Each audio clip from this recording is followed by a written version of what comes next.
The Central Bureau of Investigation has booked Oxfam India and others over an alleged Foreign Contribution Regulation Act or FCRA violation. Officials said that CBI has carried out searches at its office in Delhi.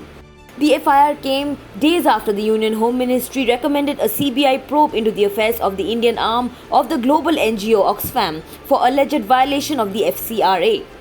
The complaint by the Home Ministry, which is now part of the FIR, has alleged that though Oxfam India's FCRA registration ceased, it planned to evade the law by taking other routes to channelize funds.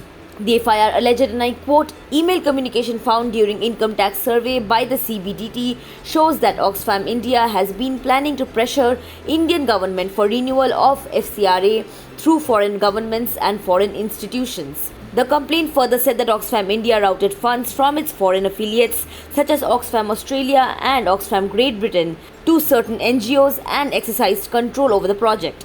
Oxfam India is a part of the Global Confederation of Oxfam, which works on issues such as poverty, inequality, gender injustice and climate change. The non-governmental organization has denied any wrongdoing and said that it was cooperating with the authorities.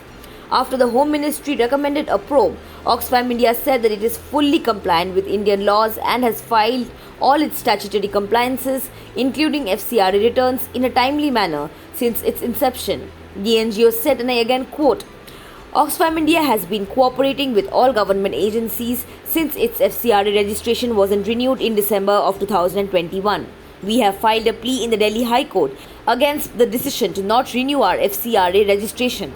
The High Court has asked the Union government to respond to our plea. Oxfam India's foreign funding was blocked when the Home Ministry refused to renew its FCRA license back in 2021. The license was cancelled, citing a violation of foreign funding norms.